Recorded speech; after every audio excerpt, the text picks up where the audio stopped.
자, 중앙일보가 지금 우리 혁명 20일이 그동안에 강하게 주장해온 플랫폼 경제, 플랫폼 비즈니스의 빛과 그림자라는 특집을 주말에 스페셜 리포트로 보도를 했습니다. 저들이 생각할 때도 이 문제가 앞으로 어지간히 한국의 경제를 파괴할 거라고 생각을 했겠죠.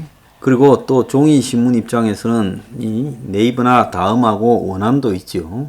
그래서 중앙일보는 한국의 이 빅테크 기업을 네이버, 카카오, 라인, 쿠팡, 배민이라고 규정하고 독점적 지위를 악용해서 마음대로 수수료를 매기고 있다. 그래서 이 플랫폼 서비스에 대해서 역풍이 세다라고 보도하고 있습니다. 그래서 택시 시장의 호출을 카카오가 지금 80% 점유율을 하고 있어요. 그래서 서비스 요금을 갖다가 심의를 받아야 되는데 그렇게 하지 않고 일방적으로 인상을 시키고 있다. 자, 지금 이렇게 말하고 있습니다. 자, 치킨집 배달 앱 홍보비도 매달 100만 원이 들어간다고 합니다. 그래서 한 건 배달비가 샌드위치 가격하고 지금 똑같다라는 이야기까지 나오고 있어요. 그래서 지금 이런 것들을 O2O 거래라고 합니다. 온라인 투 오피스. 즉 서비스 플랫폼을 기반으로 해서 이 O2O 서비스를 해서 시장 장악력을 높여가면서 돈을 버는 온라인 유통시장 사업이 날이 갈수록 확대되고 그리고 코로나로 비대면에 대한 수요가 높아지니까 이 O2O 서비스가 휴대폰 앱을 통해 음식 주문하고 택시 렌트카 호출하고 숙박 예약하는 등으로 이어져서 일종의 중개 서비스 기능을 하고 있는데 그런데 이 O2O 서비스가 거래액이 총 126조로 작년의 실적이 재작년 2019년에 대비해서 30%가 늘어났고 플랫폼 기반 기업 숫자가 전년 대비 123개가 늘어나서 678개가 됐다는 겁니다. 자, 이렇게 숫자는 증가해도 잘 나가는 플랫폼은 딱 정해지가 있는데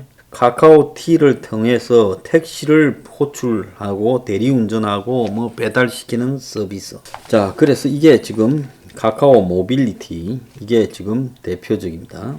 그래서 점유율이 택시 시장에서 80%다. 전국 택시기사 25만 명 중에 23만 명이 카카오티에 가입을 했고 앱 가입자가 2천만 명이 넘는 택시 시장을 독점해 버렸습니다.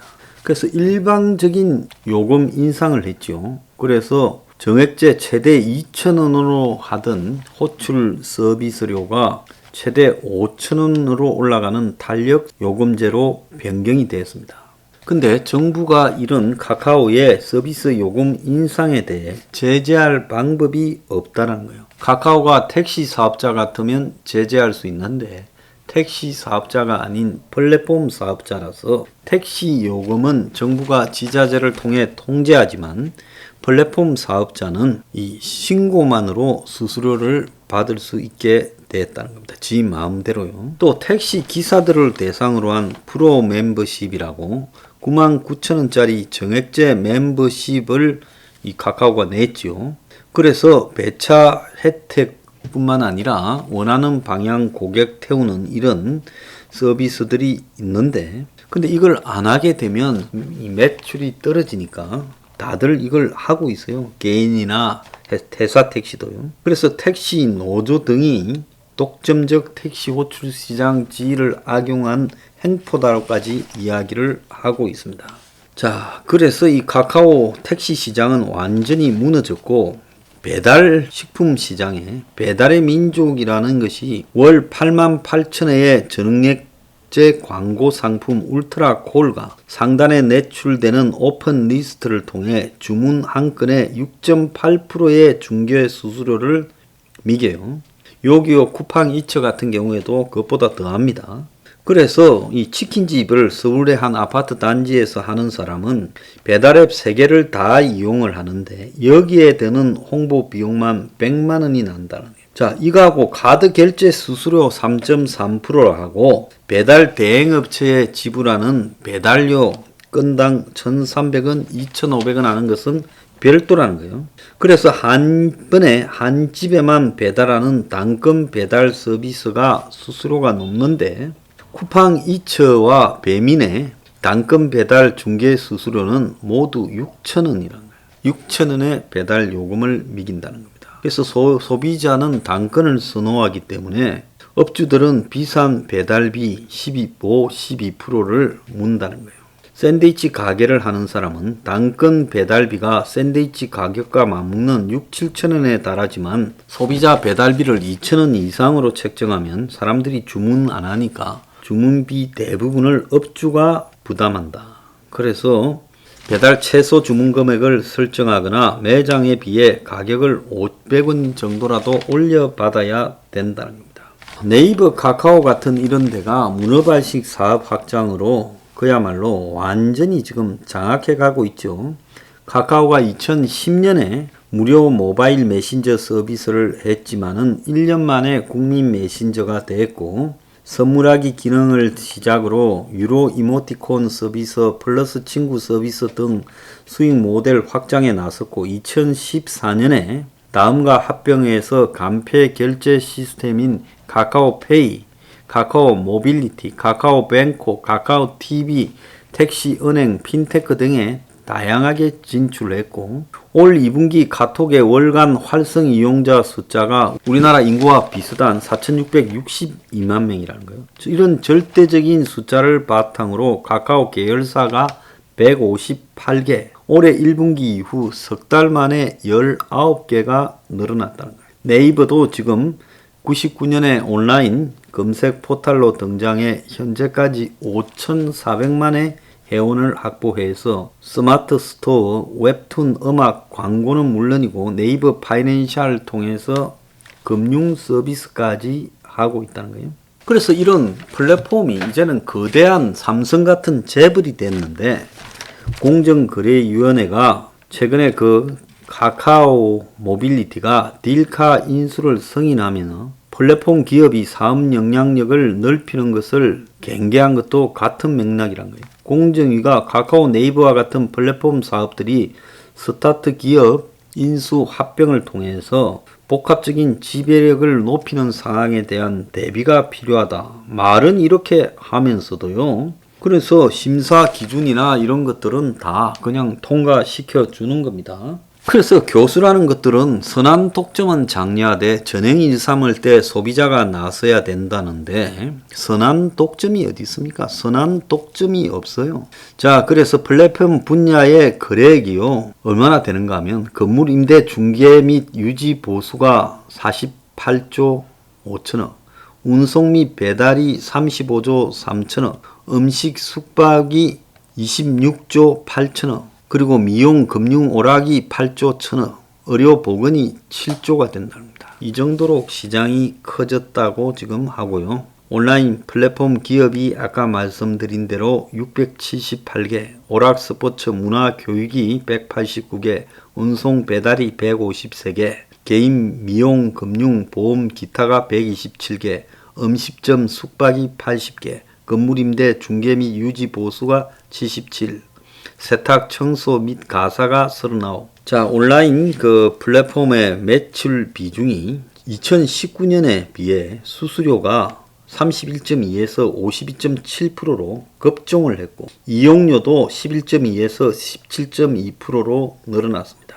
상품 판매는 21.9에서 8.8로 줄어들었고 전기 사용료도 8.2에서 7.6으로 줄어들었고 광고도 25.6에서 7.3으로 줄어들었고 그리고 뭐 다른 것 다 줄었어요. 그래서 주 수입이 수수료와 이용료에 있다는 겁니다.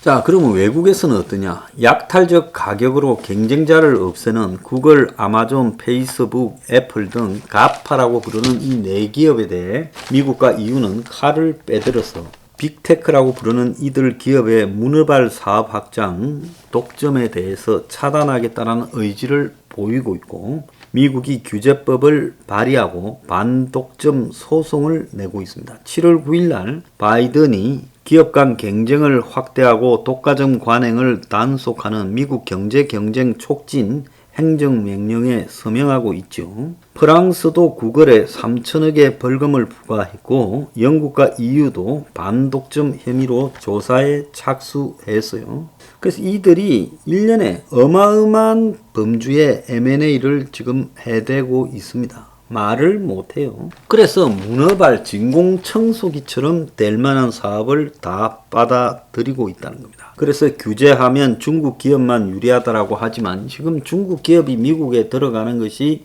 거의 불가능하고 이들은 돈이 될 만한 사업은 전부 빨아들여서 가다 놓는 가두리 효과를 통해서 거의 자기들이 다 장악해가고 이들을 꺾을 수 있는 자들은 이제 없어지고 있어요. 그래서 플랫폼이 정보의 비대칭을 해소한다라고 하지만은 어차피 지금 이 플랫폼을 이용하지 못하는 사람들은 정보의 비대칭을 경험하고 있습니다. 저 같은 경우에도 플랫폼 이용을 거의 안 하지요. 그렇기 때문에 정보의 비대칭에 대해서 손실을 겪고 있다 이렇게 느끼는 적은 별로 없고요. 오히려 그런 부분에 대한 필요 없는 지출을 안 하고 있다 생각합니다. 자, 최근에 이런 문제가 의료라든지 그 다음에 변호사 등에서 최근에 로톡이 문제지요.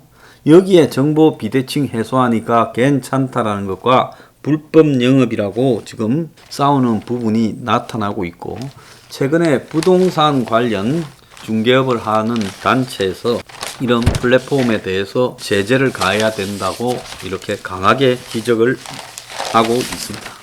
자, 최근에 은행이나 주식 그리고 코인 등에서 일어난 일을 간단히 말씀드리겠습니다. 지금 은행은 3중 대출 절벽으로 그 마이너스 통장을 5천만 원 내로 제한하고 그리고 신용 대출 한도가 연소득 이내로 제한하고 있습니다. 그리고 주택담보대출 금리도 3%대로 올라가고 그래서 눈앞이 캄캄하고 뉴스 보기가 어렵다. 현금 없는 사람은 어쩌란 말이냐. 그래서 전세, 신용, 주택담보 3중 대출 절벽이 이렇게 지금 크게 생겼고 집값 잡는다더니 그 끝은 대출 자르기냐. 자, 그러면서 거의 모든 은행이 9월 중에 대출 제한에 들어갑니다.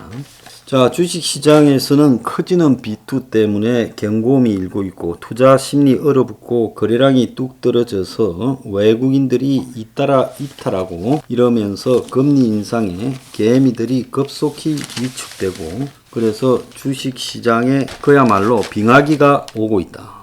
2월에 평균 16억 주가 넘던 하루 거래량이 8월 27일에는 5억 주 10개월 만에 최저였고 B2 종목들 하락세가 더 가파르고 정권사들은 이제 융자를 정권사들이 대출해주는 부분을 억제하기 위해 금리 인상을 검토하고 있다. 전문가들은 안전자산에 집중해라 이런 이야기까지도 하고 있습니다. 자, 이 과정에 빚내서 주식하는 사람은 꽃버스나 레버리지, 즉 하락 때 2배 수익, 상승 때 2배 수익 이런 대박을 마지막으로 도박판처럼 노리다가 개미 지옥에 빠질 가능성이 커지고 있다. 쪽박 위험이 등장하고 있다. 이런 이야기까지 나오고 있습니다. 자, 업비트라는 코인 회사가 독주하고 4대 거래소 예치금의 80%를 차지하고 있다라고 하는 이야기까지 나오고 있어요. 자, 미국에서는 테이퍼링이 11월 정도로 연기됐다라는 이야기가 나오고 있고 한국에서는 한국은행이 지금 총대를 메고 금리 인상을 하고 있다. 이런 대조적인 형태가 나오는데 미국에서는 정말로 중요한 것이 9월 달에 코로나 사망자 숫자가 될 거라고 보고 있습니다. 이것이 경제에 큰 영향을 미친다. 누구도 이 부분을 보도하지 않고 있다는 겁니다. 자, 코스피 거래량 아까 앞에 말씀드렸듯이 10개월 만에 최저고 코스닥도 반토막이 났다. 자, 뭔가가 점점 암울해지는 쪽으로 가고 있다는 걸 여러분들이 눈만 뜨면 느낄 수 있을 겁니다.